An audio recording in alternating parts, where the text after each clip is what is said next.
Alright, let's continue our discussion on the other parts of the female reproductive system, starting from the cervix, vagina, and mammary glands. Are you aware, class, that the genital of male can be transitioned into the genitals of female during fertilization? As you can see here in the image, the male genitalia looks the same as the female genitalia anatomy. So during fertilization, ito po yung basis natin para malaman, 'di ba? Sa pag check up, no, nalalaman natin kung ang baby ba ay lalaki o babae. Okay, because during the development, fetal development, no, or fertilization as well, ito po yung mga basis ng mga urologist, tapos yung mga doctors natin para malaman yung kasarian. Okay?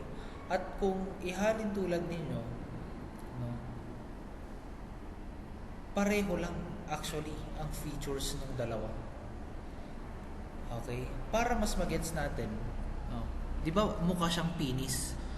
Mukha siyang lalaki. Meron dyan yung head, yung glans penis, tapos yung penis mismo, tapos yung scrotum. Actually, the scrotum is equivalent to the labia majora. Tapos ang equivalent or match ng glans penis, yung head ng penis ay yung clitoris. Nakukuha po ba natin yung idea? Yan po yung origin at development, no, ng female genitalia. Okay. Tapos makikita ninyo meron din siyang urethral fold. Okay. Tapos makikita ninyo diyan yung urogenital raphe or raph. Okay? So kaya pala ganyan yan, may maguhit. Okay, that is the indication or the mark, okay, na instead of having a vagina, okay, naging male, okay, genitalia yung nagdevelop. Kaya sa males, merong line dyan, okay, indicating that ang talagang biological orientation mo ay male. Okay? Pero kapag yung scrotum nag-dissolve, tapos naging labia majora, tapos yung glans pumailalim, okay, lumiit, ibig sabihin female yon. Nakuha po. So, meron din tayo dyan yung stages ng development ng female. Okay? That's how it works. So this is the cadaver genitalia.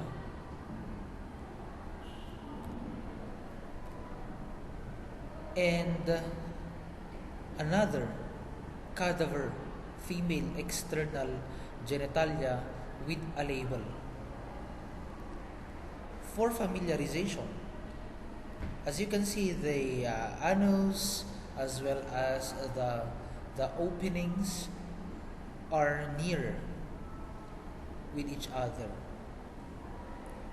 There is the vaginal opening. There is also the urethral opening. Of course, that urethra is connected to the urinary bladder. That's why majority of females are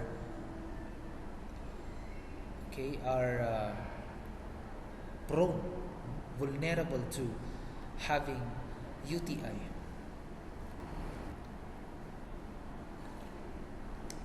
Let us familiarize on the parts of the female external genitalia, beginning with the vulva. Okay, vulva including the mons pubis, labia majora, minora, clitoris, and the other external openings that is lined by stratified squamous epithelium and also non-keratinized.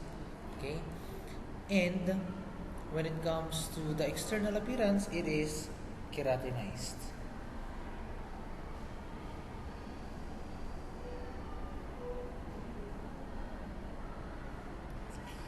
When we say keratinized, what does it mean?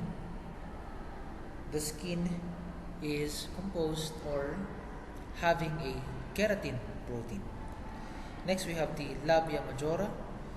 It is the keratinized stratified squamous epithelium that resembles the skin. And please take note, it is the majora that resembles the scrotum. Okay, that is the term that I am looking a while ago. They are homologous. Okay, it is rich in adipose tissue and smooth muscle fibers, containing the glands as well. And it is responsible for protecting the deeper structures of the female external genitalia. And then we have the minora. Familiarized, it is non-keratinized stratified squamous epithelium with a very vascular, okay, and containing sebaceous glands. Okay. The core of the labia minora is very elastic. That's why you can stretch it out, okay? Because when it is elastic, there is a elastin protein that is also connected with a connective tissue, and it has, or it is homologous to the penile urethral folds of the male genitalia. It forms in prepuce and frenulum of the clitoris. Again, what is the function of the sebaceous gland? It is a small gland that secretes oil, lubricating oil. Okay? So the oil in our hair and the glands we discussed in the integumentary, okay, are also in the labia minora. That's why it is normal to have a fishy odor on the private parts of both male and female, because that is the design. There are sebaceous glands on the reproductive system, so we don't need to hindi natin po pwedeng alisin yun, because it's part of our design. That's why there are also hygiene materials that are being manufactured and sold into the market, so that each one would ipahid-pahid. Tama? Ipahid-pahid natin pagkatapos para maging mabango siya. Okay, but it does not, okay, take away that nature. And also, syempre oil yan, kaya both male and female ay meron po talagang masangsang na amoy. Of course, we should be familiarized on the structure. Next, we have the clitoris. It is homologous to the penis. It is covered by keratinized or partially keratinized stratified squamous epithelium containing two erectile bodies, the corpora cavernosa, that is also surrounded by connective tissue. It has a highly innervated, okay, free nerve endings. Okay. The clitoris is also, or may be the contributing factor on the sexual arousal, okay, and it is homologous to the penis. So, when it comes to the sensitivity, okay, of how males may feel, okay, during the sexual arousal in penis, okay, Please take note that it is the same on the clitoris. Yan po ang basis, no, kapag pag kayo ay naging future urologist or medical doctors, as well as future histologist in the future, pathologist also, yung detalye po ng structures ng mga reproductive system ay mapapag-aralan po natin. Okay? At eto nga yung development niya, either aatras yan, okay, or bababa. Halimbawa sa clitoris, pag humaba yan, boy. Pag umatras yan, lumiit, okay, girl. Diba? Yan yung itsura ng clitoris, by the way.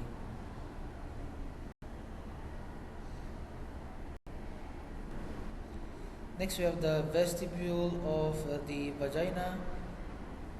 Be familiarized, it is lined by non-keratinized stratified squamous epithelium. It contains the openings of the urethra, vagina, Bartholin's glands, and the Skin's gland. Again, the Bartholin's gland is responsible for the lubrication.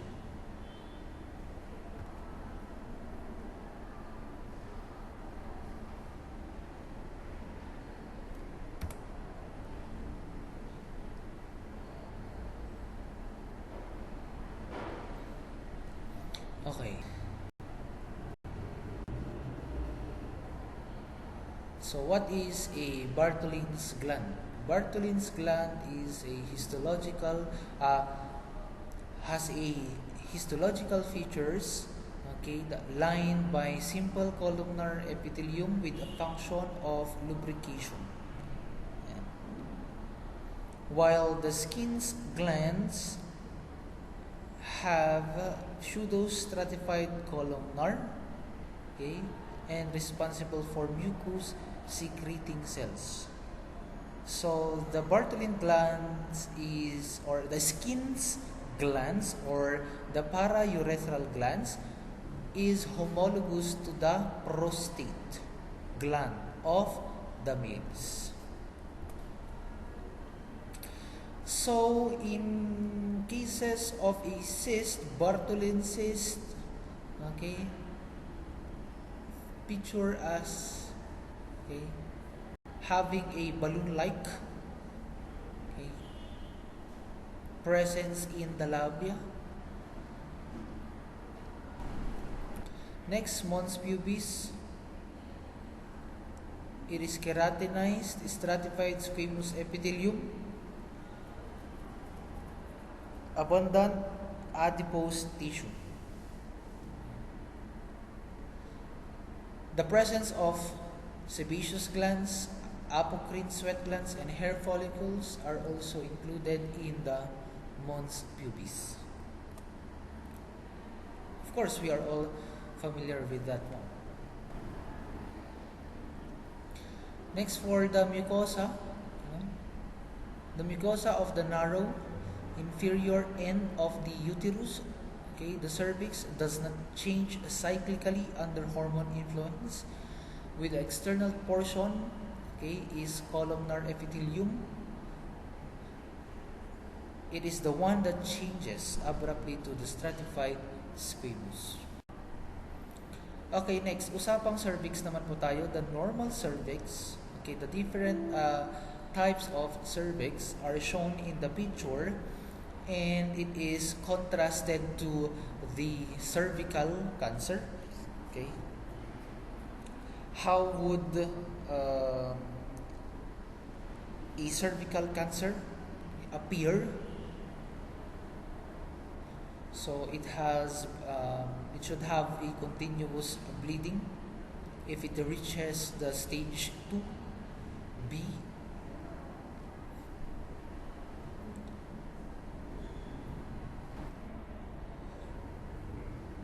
So basically, cervix is located at the end point, end part of the uterus.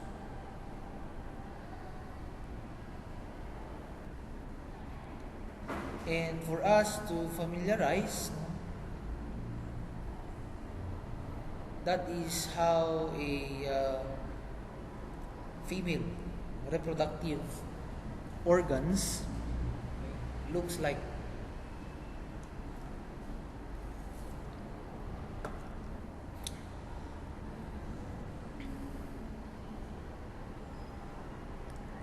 So, konektado po siya doon sa anus, konektado rin po siya doon sa GIT, and that is a very good design, a perfect design.